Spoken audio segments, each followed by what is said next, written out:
Right ఇప్పుడు news lens చూస్తున్నాం. సింహం సింగిల్ అంటూ మాజీ సీఎం జగన్ సింగిల్ గా మిగిలిపోయారు. ప్రస్తుతం దేశ రాజకీయాల్లో జగన్మోహన్ రెడ్డి ఏకాకి అయిపోయారు. అయితే బీజేపీని దూరం చేసుకోవటం వల్లే జగన్ కు ఇన్ని కష్టాలు వచ్చాయంటూ గుసగుసలు వినిపిస్తున్నాయి. 2024 ఎన్నికల ముందు వరకు జగన్ కు బీజేపీ పెద్దల ఆశీస్సులు అందించారు. ఈ క్రమంలో సింహం సింగిల్ అంటూ జగన్ రెచ్చగొట్టే మాటలు మాట్లాడారు. టీడీపీనే కాకుండా బీజేపీని కూడా కలిపి తిట్టేశారు. దీంతో జగన్ మెడకు కేసుల ఉచ్చు బిగుసుకుంది. ఇప్పుడు జగన్ కు మద్యం కుంభకోణం ఊపిరాడకుండా చేస్తోంది. ఈ నేపథ్యంలో బీజేపీతో పొత్తు పెట్టుకోకుండా జగన్ తప్పు చేశారని మాజీ ఎమ్మెల్యే ప్రసన్న కుమార్ రెడ్డి కీలక వ్యాఖ్యలు చేశారు.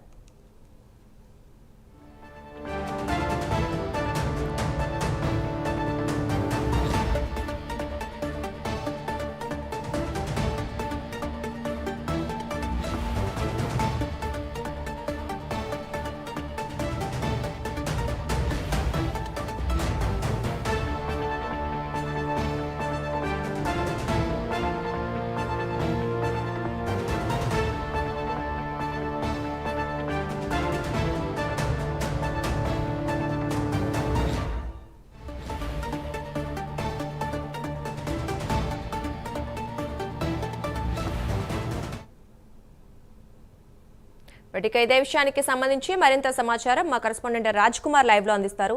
రాజ్ కుమార్, చెప్పండి, వైఎస్ జగన్ సింహం సింగిల్ గానే ఉంటుంది అని వ్యాఖ్యలు చేస్తూ ఫైనల్ గా సింగిల్ గానే మిగిలిపోయారా? ఏంటి పరిస్థితి?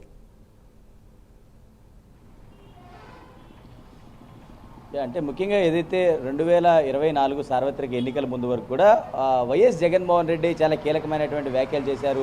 175కు 175 నియోజకవర్గాలు కూడా కైవసం చేసుకుంటాం, సింహం సింగిల్గా పోటీ చేస్తుంది, సింహం సింగిల్గానే వస్తుంది అని జగన్మోహన్ రెడ్డి చేసినటువంటి వ్యాఖ్యలు ఇప్పుడు సోషల్ మీడియాలో పెద్ద ఎత్తున వైరల్గా మారినాయి. ఏదైతే 2024 ఎన్నికల అనంతరం పూర్తిగా కూడా ఆ రిజల్ట్స్ వచ్చినటువంటి తర్వాత పూర్తిగా కూడా వైఎస్ఆర్ కాంగ్రెస్ పార్టీ శ్రేణులు నాయకులందరిలో కూడా పూర్తి స్థాయిలో డీలా పడినటువంటి పరిస్థితి ఉంది. ఏదైతే ఆ వైఎస్ఆర్ కాంగ్రెస్ పార్టీకి సంబంధించి 2024 ఎన్నికల అనంతరం పూర్తిగా కూడా 11 సీట్లకే పరిమితం అవుతాం, ఆ పార్టీ 151 స్థానాల నుంచి ఒక్కసారిగా 11 స్థానాలకు పడిపోవడం పైన అటు రాజకీయ విశ్లేషకులంతా ఏదైతే జగన్ ఏదైతే ఓవర్ కాన్ఫిడెన్స్గా వెళ్ళి పూర్తిగా కూడా ఒక్కసారిగా కూడా డీలా పడ్డారని అటు రాజకీయ విమర్శలు అన్ని కూడా వినిపిస్తా ఉన్నాయి. ఈ క్రమంలోనే పూర్తి స్థాయిలో జగన్మోహన్ రెడ్డి ఈ రాజకీయ ఏదైతే ఈ చదరంగంలో పూర్తి స్థాయిలో ఒక్కసారిగా బొక్కబోర్ల పడ్డారు. ఎందుకంటే ప్రజల మన్ననలు ఎవరైతే ఉంటాయో వారికి మాత్రమే ఈ ప్రజాక్షేత్రంలో గెలుపొందేటువంటి అవకాశం ఉండేది. దానికి సంబంధించి ప్రజలకు సంక్షేమం ఎవరైతే అందిస్తారో వారికి పూర్తి స్థాయిలో మద్దతు లభిస్తుందని పూర్తిగా కూడా గత 5 సంవత్సరాలు ఏదైతే ఆంధ్రప్రదేశ్లో పూర్తిగా కూడా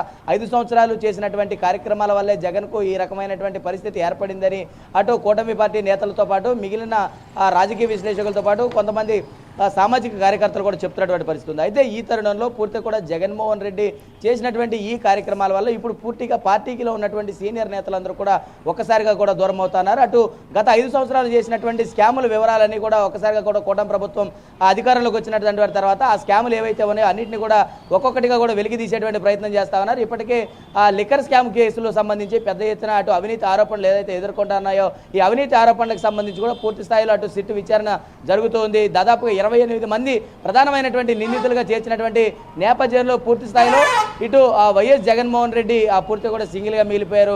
నెక్స్ట్ జగన్మోహన్ రెడ్డి మీద ఏమైనా చర్యలు ఉండబోతా ఉన్నాయా అనేటువంటి వార్తలు కేడర్లో కూడా వినిపిస్తున్నటువంటి పరిస్థితులు ఉన్నాయి. అయితే ఈ క్రమంలో పూర్తి స్థాయిలో జగన్మోహన్ రెడ్డి ఏ విధంగా ఈ 5 సంవత్సరాలు కూడా ఇటు కూటమి పార్టీ నేతలు ఆల్రెడీ 1 సంవత్సరం గడిచిపోయింది కాబట్టి మిగిలిన 4 సంవత్సరాలు కూడా ప్రజల మన్ననను ఏ విధంగా పొందాలి, ప్రజలతో ఏ విధంగా మమేకం అవ్వాలి, ప్రజలకు ఏ విధంగా చేరుకోవాలి. ఎందుకంటే గతంలో 5 సంవత్సరాలు జగన్మోహన్ రెడ్డి పరిపాలన ప్రజలు చూశారు కాబట్టి ఇప్పుడు మరలా ఒకవేళ అధికారంలోకి రావాలంటే జగన్ ఎటువంటి వ్యూహాలు రచించాల్సినటువంటి అవసరం ఉంది అనేది ఇప్పుడు అందరిలోనూ ఆసక్తిగా నెలకొంది. ఇటు మొట్టమొదటిగా అటు ప్రజా సమస్యల మీద గతంలో ఏదైతే 2014 నుంచి 2019 వరకు వైఎస్ జగన్మోహన్ రెడ్డి పూర్తిగా కూడా పాదయాత్ర చేసి అదేవిధంగా ప్రజల కష్టాలు తెలుసుకుని పూర్తిగా కూడా గ్రౌండ్లో ఉన్నటువంటి నేపథ్యం 2019 నుంచి 24 వరకు జరిగినటువంటి నేపథ్యంలో అవేవి కూడా లేకుండా పూర్తిగా కూడా పరదాల చాటున పూర్తిగా కూడా కేడర్ని ఎవరిని కలవకుండా ప్రజలకు దూరం అయ్యి ఇవన్నీ కూడా ఇబ్బందులు పడినటువంటి నేపథ్యంలో ఇప్పుడు 2024 అనంతరం మళ్ళీ ఎలాంటి వ్యూహాలతో ప్రజల దగ్గరికి వెళ్తారు.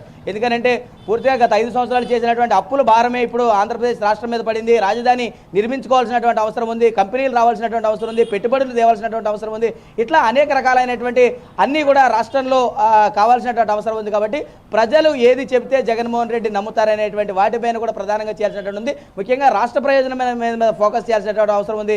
యువత సమస్యల మీద మాట్లాడాల్సినటువంటి అవసరం ఉంది. ఉద్యోగుల సమస్యలపైన చేయాల్సినటువంటి అవసరం ఉంది. ఇట్లాంటి అనేకమైనటువంటి సమస్యలు ముందుగా ప్రభుత్వం దృష్టికి ప్రజల పక్షాన నిలబడితే తప్ప ఈ 5 సంవత్సరాలు కూడా జగన్మోహన్ రెడ్డి ఏదైతే ముందుకెళ్లేటువంటి అవకాశం లేదు. కాబట్టి చూడాలి ఈ 5 సంవత్సరాలు జగన్మోహన్ రెడ్డి ఏ విధంగా వ్యవహరిస్తారు, ఏ విధంగా ముందుకెళ్తారనేది కూడా వేచి చూడాల్సినటువంటి అంశం. Durga, thank you Raj Kumar.